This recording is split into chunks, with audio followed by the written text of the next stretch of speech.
Kenapa hemat justru bisa membuatmu miskin? Hari ini kita akan membahas sebuah topik yang mungkin akan terdengar kontroversial. Kita semua sering diajarkan sejak kecil bahwa hemat pangkal kaya. Namun benarkah begitu? Apakah benar hidup hemat, hidup super irit, hidup serba frugal adalah jalan menuju kekayaan? Atau jangan-jangan justru mindset hemat berlebihan itu yang membuat banyak orang terjebak di level yang sama, tanpa pernah benar-benar kaya. Di video ini saya akan mengajak Anda melihat sebuah sudut pandang baru, yaitu mindset anti frugal. Bukan sekadar tentang boros atau konsumtif, tetapi tentang bagaimana cara berpikir yang lebih tepat untuk menciptakan kelimpahan dalam hidup. Bagian 1. Akar dari mindset frugal kita mulai dari awal.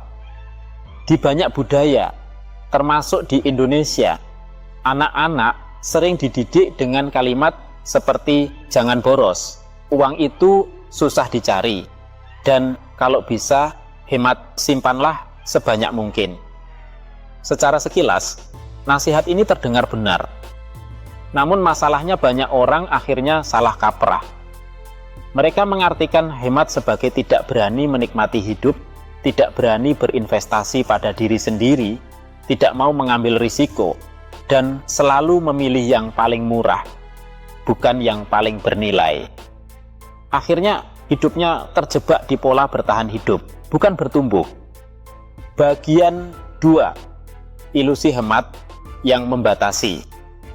Bayangkan seseorang yang setiap hari lebih memilih membeli barang paling murah meskipun cepat rusak, menghindari biaya untuk pendidikan, seminar, atau kursus, menolak investasi karena takut rugi, dan hanya menabung uang di bawah bantal tanpa berkembang. Apa yang terjadi? Ya, mereka merasa aman sesaat. Tetapi jangka panjang, mereka justru kehilangan peluang besar. Karena fokusnya hanya mengurangi pengeluaran, bukan meningkatkan pemasukan.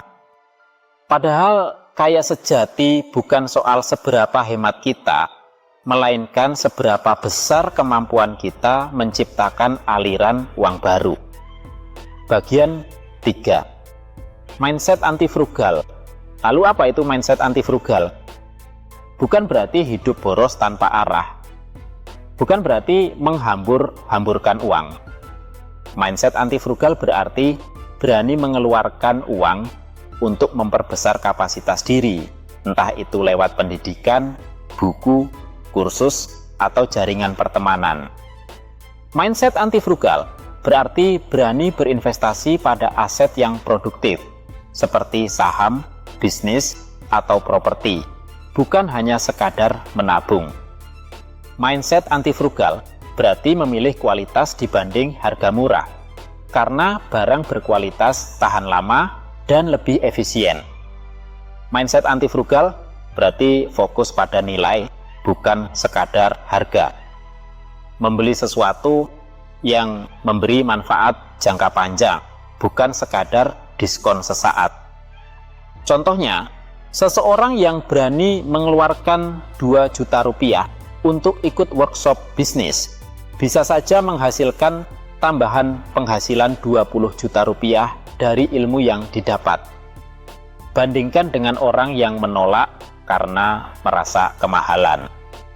Siapa yang justru rugi? Bagian 4. Contoh nyata kehidupan. Mari kita lihat perbandingan sederhana.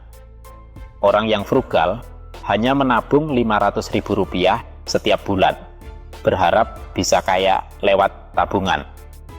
Sedangkan orang yang anti frugal menabung Rp200.000, tetapi sisanya dipakai untuk membangun keterampilan, membeli buku, dan mengikuti komunitas bisnis. Dalam 5 tahun, yang pertama mungkin punya tabungan Rp30 juta. Yang kedua, mungkin tabungannya lebih sedikit, tetapi ia memiliki bisnis, aset, dan jaringan yang nilainya bisa ratusan juta bahkan miliaran. Inilah perbedaan antara orang yang bermain defensif dengan orang yang bermain ofensif. Bagian 5. Mengganti pola pikir. Untuk masuk ke mindset anti frugal, kita perlu mengubah pertanyaan dalam hidup. Dari pertanyaan, bagaimana saya bisa menghemat Rp50.000 hari ini, menjadi pertanyaan, bagaimana saya bisa menambah Rp500.000 hari ini. Pertanyaan pertama hanya membuat kita makin kecil. Pertanyaan kedua membuka jalan untuk tumbuh lebih besar. Bagian 6. Risiko dan peluang. Orang yang frugal berlebihan takut dengan risiko. Orang yang anti frugal melihat risiko sebagai tiket masuk ke peluang. Misalnya, banyak orang takut membeli saham karena bisa turun. Padahal, jika dipelajari dengan benar, saham bisa memberikan keuntungan luar biasa dibanding sekadar menyimpan uang di bank. Anti frugal bukan soal berani sembarangan, tetapi berani belajar, berani mencoba, dan berani bertumbuh. Bagian 7. Abundance bukan sekadar uang. Perlu diingat, anti frugal bukan hanya tentang uang. Ini tentang menciptakan kelimpahan hidup. Lebih banyak pengalaman, lebih banyak relasi, lebih banyak pengetahuan, dan lebih banyak peluang. Uang hanyalah efek samping dari kapasitas diri yang terus bertambah. Bagian 8. Penutup. Jadi teman-teman coba renungkan, apakah selama ini kita terlalu sibuk menghemat sampai lupa bertumbuh? Apakah kita lebih fokus menutup keran kecil kebocoran, padahal ada peluang untuk membuka banjir besar kekayaan? Mulai hari ini, jangan takut untuk berinvestasi pada diri sendiri. Jangan takut mengeluarkan uang untuk hal-hal yang produktif. Karena pada akhirnya, bukan seberapa hemat kita yang menentukan, tetapi seberapa berani kita menumbuhkan kapasitas dan menciptakan kelimpahan. Itulah rahasia kaya yang sesungguhnya. Jika Anda setuju dengan konsep ini, tuliskan di komentar kalimat, "Saya pilih berani, bukan hanya hemat." Dan jangan lupa untuk menyukai video ini, membagikannya, serta berlangganan channel Langkah Kaya agar tidak ketinggalan video inspirasi finansial berikutnya.